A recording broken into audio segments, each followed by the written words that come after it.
What's going on, y'all? Robert Sykes, KetoSavage.com. Crystal Sykes, KetoBrick.com. And today, I don't normally do chicken. I honestly don't even really care for chicken 99% of the time, but every once in a while I get a hankering for chicken legs and chicken wings. And I want to try this because it looked super good. One of my buddies went camping the other day and he had a picture of this chicken that he cooked with the Dutch oven, and I'm like, I gotta try that. So we're gonna try and make a stuffed chicken, whole chicken, keto friendly, and make it tasty. You excited?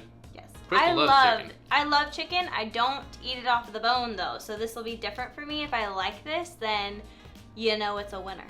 Yeah. So just to preface this, we have our cast iron Dutch oven, and you can do this all in the oven, like just a normal oven with like a baking pot dish thing. We're gonna put this in the Traeger grill because it's temperature controlled. So we're gonna use 325 degrees throughout the whole cooking process. Another little thing, we're not going to eat any of these vegetables. We're going to use them as flavoring agents. So we're gonna stuff this chicken with these vegetables, but we're not gonna eat these vegetables. So I'm not gonna include them in the macros. If you are eating with your family, or you really enjoy vegetables, or you do a little bit higher carbs on keto, you can definitely afford to eat them. They're gonna be delicious after sitting in here for so long, but we just kind of choose not to eat them. Yeah, and from a macronutrient standpoint, this chicken is, its serving size is 4 ounces. This is like, what is it, 5-pound chicken? Yeah, a little over 5 pounds. 5.35 pound chicken. So for the 4 ounce serving size, it's 17 grams of fat, 0 grams of carbs, and 21 grams of protein. So from a macro standpoint, we're gonna have this chicken, we're not gonna eat the vegetables, and then we're gonna add some butter. So basically just add however much butter you want. So it's pretty nice. Some of that fat is gonna cook off, obviously, while we're cooking it, but we'll hopefully just add that back in with the butter. So it should wind up being pretty close to a 1-to-1 ratio, I'm thinking. Let's cut our chicken open here. So, first thing you wanna do is cut your chicken. Getting it all over our stuff. You're gonna go inside of it anyways? Yeah, get juices everywhere here.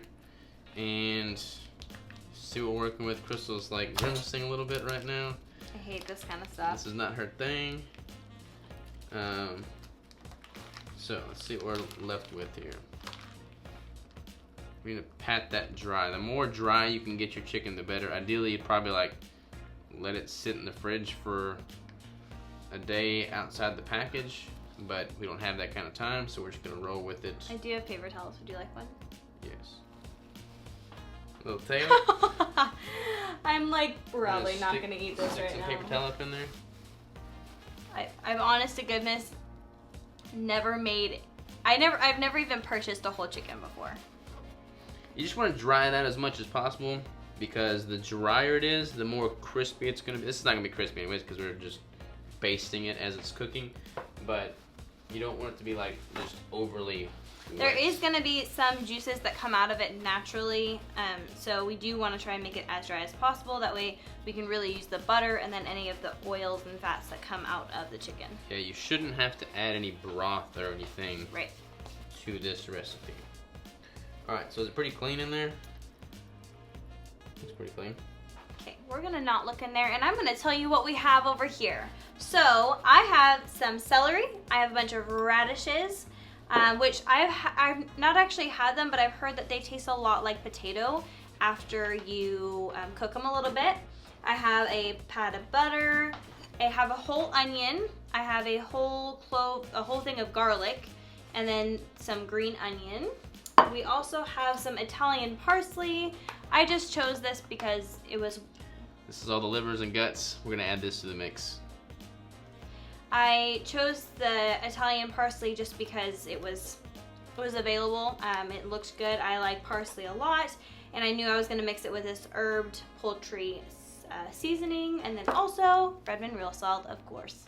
Alright, so the name of the game so far, we have our Dutch oven, and we want to put some of the veggies down on the bottom. We got a stick of butter, and we coated we coated the entire Dutch oven with butter. And then we're gonna lay a layer of veggies down on the bottom. So I'm gonna chop one of these onions up a little bit more.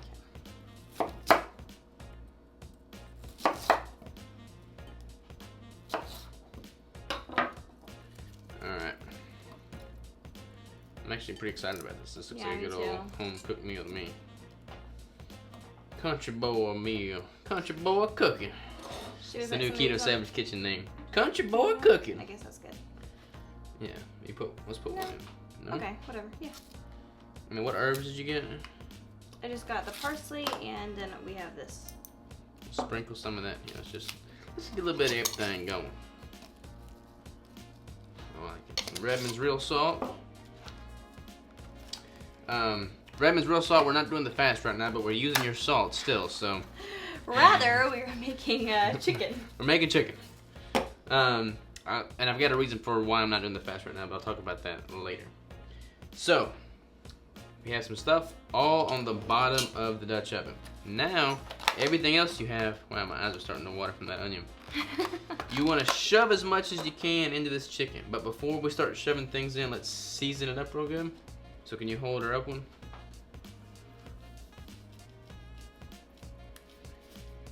Alright, so we have our Caribbean lemon garlic seasoning, and we're going to just throw a little bit of that in there, or a lot of that in there.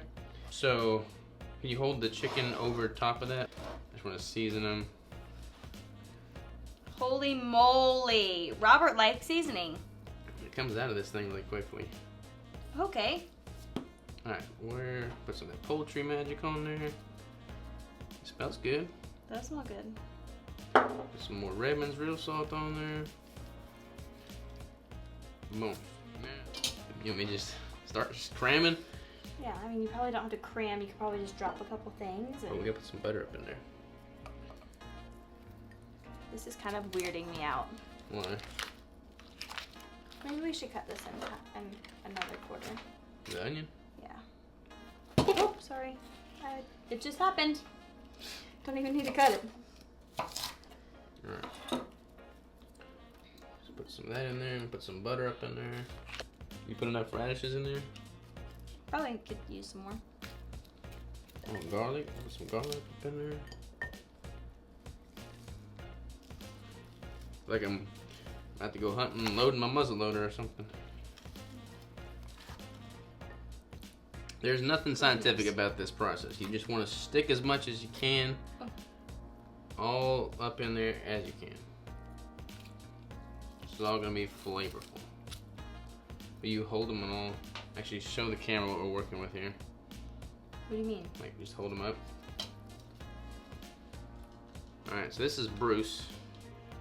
I'm gonna call him Bruce. Anything coming out of his head? No. Oh! You just hit the camera? Alright, so now we're gonna flip it back over. And we're just gonna sprinkle a bunch of seasoning all on top. Oh, will this even fit in Yeah, there? we're gonna have to shove it. It's okay. Alright, so sprinkle some seasoning on the top side. And stuff does come out quick. Gosh. I guess we don't want to use that on anything else. What, the seasoning? Yeah. Let me get some more from Kurt. We're gonna go ahead and put in our... Is that gonna fit? Yeah, I'm gonna put it on the No, sides. it's this. I don't know. We can just move some of it to the side. Yeah. Alright, so I'm gonna season up our livers, hearts, necks, etc. And then put those in there as well.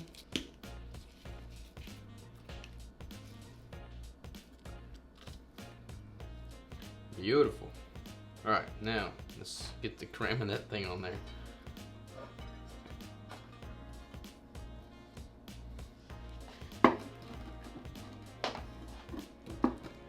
You gotta feel cooked down a little bit, maybe? I think it probably will, honestly. Alright, so we're not quite closed, but we're close enough. So now we're going to, I've got the Traeger grill preheated to 325 degrees. We're gonna put this on there, and every hour or so, hour and a half, we're gonna baste it. Any juices that come to the side, we're gonna baste it on top.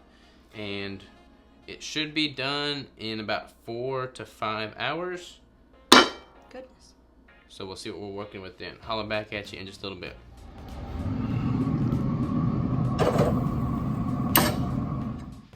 Alright, ladies and gentlemen, we are back. It has been 5 hours exactly, right? 5 hours exactly? Yep. And this thing smells amazing. So good. You ready? Yes. Oh my gosh, it seriously smells so good. Yeah, it really does smell good. The chicken looks like it's like broken apart. It looks super moist. Oh my gosh. For it. It's like just. Oh, super like fall apart and like shredded. Oh my goodness. Alright, you ready? Cheers. Cheers. Hot. It's pretty good though. So good. I want to try a heart or liver or something. I can taste the fat. Like usually you can't taste fat in chicken because it's so lean, but because all the bone and everything, oh my gosh, that's good. There's so much juices in there, you just dunk it in there. And we're supposed to like baste it every couple of hours, but we didn't even do that. At one point, halfway through, how much butter did you put on? Probably like 2 tablespoons? Yeah, 2 tablespoons. We just put 2 tablespoons on top of it. But I don't know what that was, some piece of organ meat that I just ate, but it was delicious. The skin is delicious. That is so good. This was incredibly easy to make. Like we literally got a whole chicken, stuffed it full of a bunch of stuff, threw it in there for $3.25. $3.25 for 4 to 5 hours. We did 5 hours. We did it on the Traeger, but you could use an oven. All right, let's rate this thing, baby. Scale of 1 to 10 from a. I'm gonna try a radish for you guys. Just Try in case radish? you want to eat a radish. You want to try it with some meat? Yeah. Here, you got it? Yeah. The radish is like super fall apart. I'm gonna try this piece of meat with a. Looks Looks like like a heart. Heart, maybe.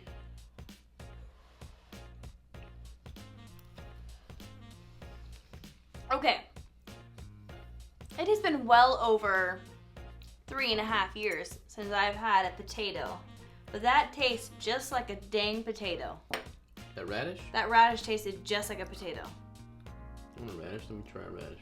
Yeah, we're just like scrounging around right now on the video. Okay. It's really good. It's so good. So, scale of 1 to 10 on ease of creation. I would say 9. You have to like cut everything up and all that, but It takes a while because you have to cook it for a Right. while. So you don't want to do for like a super fast meal, but and if you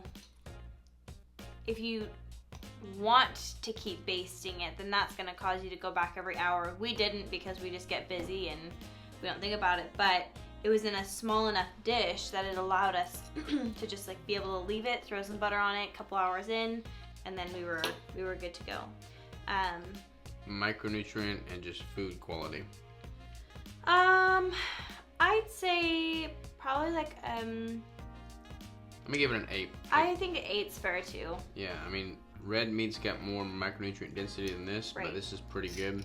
And the fact that it's a whole chicken is much better. Yeah, like a chicken breast or something. Yeah, and there is a lot of vegetables and stuff in here. I think it's A lot of good broth in there.